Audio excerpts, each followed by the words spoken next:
Bali reopens to foreign visitors today for the first time since the pandemic hit early last year. And yet, the arrival hall at its international airport was empty when our Straits Times colleague was there earlier today.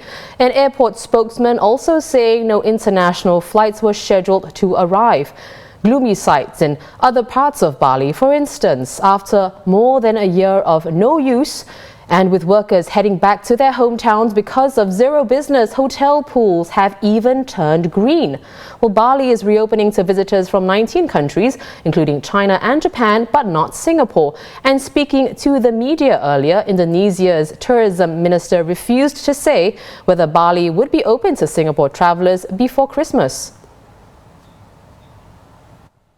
Our regional correspondent, Jeffrey Hutton, joins me from a beach in Bali, and apparently he's one of very few people there. So, Jeff, what are the main reasons why Bali remains empty? Is it just because it's the first day of reopening and tourists, they need time to travel in? Olivia, you're absolutely right. It is just the first day. In fact, there are no flights scheduled today or the next coming days. We have to remember that Bali is tourist juggernaut. It accepted in a regular year 6.5 million visitors every year, and this year it'll struggle to get 1 million. And most of those will be domestic visitors.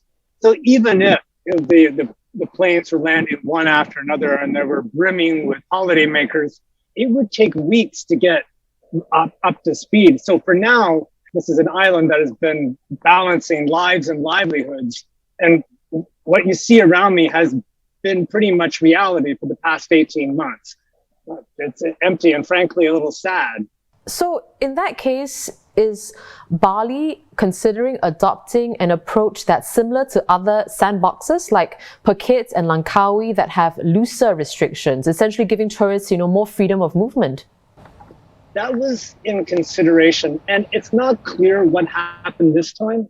The tourism officials were telling me for months that the idea was to set aside 3 locations, Ubud, Sunur, and Nusa Dua, in order to act as sort of sandboxes where people could quarantine for the 14 days to ensure that they got the all clear, and they weren't confined to a hotel room for days on end, which would be interminable.